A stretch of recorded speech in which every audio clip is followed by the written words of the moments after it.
madaxweynaha Jamhuuriyadda Federaalka Soomaaliya Mudane Maxamed Cabdullaahi Farmaajo ayaa maanta magaalada Dhuusamreeb kula kulmay hoggaanka bulshada rayidka ayaa ugu warbixiyay hanaanka geedi socodka siyaasadda ee dalka, dadaalka xalinta dowladnimada iyo sii abaqaadida qorshaha qaranka ee qabsoomidda doorashada furan.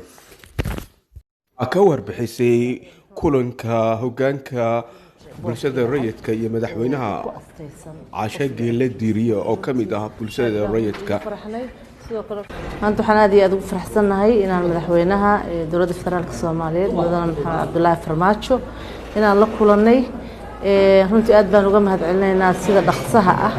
ee uu qaabilay ururada bulshada rayidka ah oo ka kala socda Soomaaliya oo dhan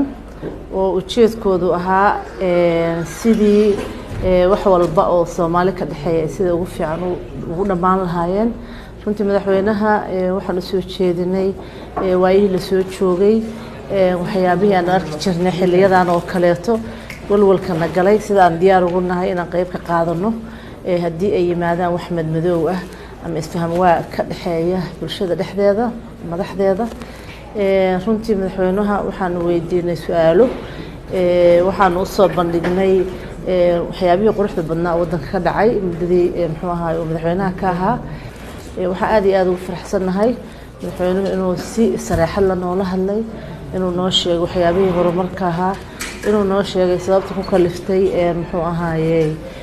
inay mabda'an qofkii codkiis dowladda soo jeediso taasoo uu ku macneeyay in Soomaaliya ay hore u socoto ugu yaraan haddii la gaari waayo gobolka waddanka oo dhan ugu yaraan in la bilaabo si dad badan oo ka faa'iideysan lahaa oo aan jeclayn horumarka Soomaaliya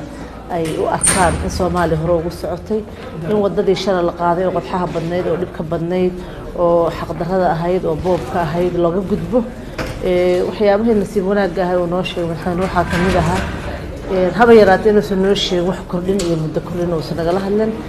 ay tahay xilliga muxuu ahaa xukuumadda u hartay inuu jecel yahay inuu arko wax ka bedelan wixii shalay boobkii dhacay oo ku astaysan qof iyo codkiis. marka runtii aad baan runtii ugu faraxnay sidoo kale wuxuu noo sheegay inuu ku dadaali doono maslaxadda iyo waxa Soomaalidu rabto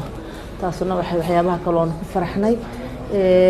shirku sida uu noqon doono waa bilow annagu aaraabaan wareejinaynay oo aan madaxweynayaashii maamul goboleedyada dhan kala hadalnay qof kastana waxaan kala hadlaynaa waxa waa in maslaxadda loo soo dhawaado iyo in Soomaaliya horumarka ay ku tallaabsatay hore looga sii socdo oo gadaal looga leexan. Cabdinaasir Maxamuud Xaaji Axmed Cabdinaasir Wajuuq